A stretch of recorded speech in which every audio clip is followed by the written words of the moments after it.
ప్రియాంక, తర్వాత నడిచేది నువ్వే. అయ్యయ్యో, పడిపోయాను అనుకున్నారా? పడ్డాను, కానీ మళ్ళీ తిరిగి లేచాను.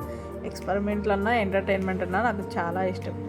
ఈ ఎక్స్పెరిమెంట్ చేద్దామని చెప్పేసి రోపే ఎలాగైనా నడవాలని చెప్పేసి డిసైడ్ అయ్యి ఇక్కడ ఇలా చూసి నడుద్దామని చెప్పేసి డిసైడ్ అయ్యి ఎలా అయినా సరే విల్ పవర్ తెచ్చుకొని నేను ఆ థ్రెడ్ అవన్నీ పెట్టించుకున్నాను. వాళ్ళు అక్కడికి కిందకి వెళ్ళిన తర్వాత ఆ థ్రెడ్ ఎలా ఓపెన్ చేయాలి మొత్తం అంతా తను చూపిస్తున్నాడు కట్టే అతను. అండ్ వెనుకున్న ఆమె కూడా నాకు హెల్ప్ చేశారు కొంచెం ఎలా చేయాలి ఏంటి అని. ఫస్ట్ టైం చేస్తున్నాను ఈ ఎక్స్పెరిమెంటు. ఎలా ఉంటుందో ఏంటో అని భయం వేస్తుంది. అసలే ఫుల్ చలి అండి, మనాలిలో కదా ఫుల్ చలి పుడుతుంది. ఏం చేయాలో అర్థం కావట్లేదు. ఆ చలికి నా చేతులు వణుకుతున్నాయి. అందుకే చూసారా, రోపు ఫుల్ షేక్ అవుతుంది. ఒకటే మైనస్ చలి. ఏం చేయాలో అర్థం కావట్లేదు. చిన్నగా నడుచుకుందామన్నా కూడా కాళ్ళు వణుకుతున్నాయి, చేతులు వణుకుతున్నాయి.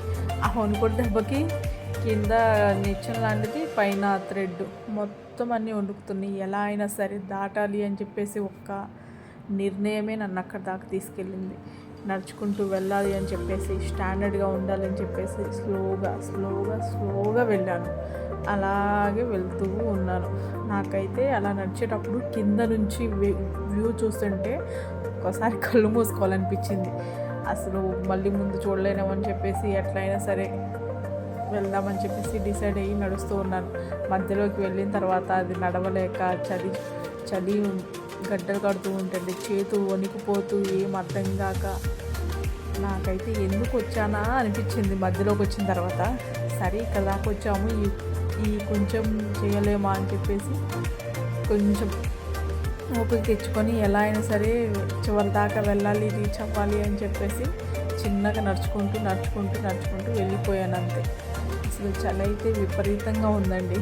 కింద చూస్తేనేమో లోతు ఎక్కువ ఉంది, నడుస్తుంటేనేమో చేతులు పైకి పెట్టేసరికి లోతు ఎక్కువ ఉంది, చేతులేమో స్ట్రైన్ అయిపోతున్నాయి బాగా.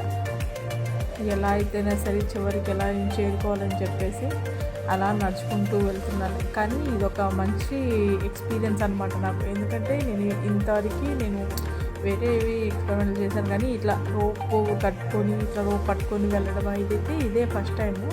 సో అక్కడ దాకా వెళ్ళిన తర్వాత టర్నింగ్ మళ్ళీ అదొక పెద్ద పనిలాగా అయిపోయింది నాకైతే.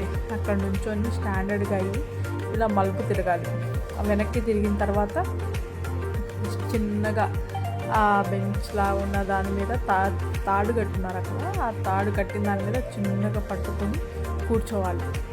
ఆ కూర్చున్న తర్వాత మళ్ళీ అదొక ఏదో డబ్బుల్లాగా పట్టుకొని దానితో మెహలాడి ఇప్పుడు ఉండదు.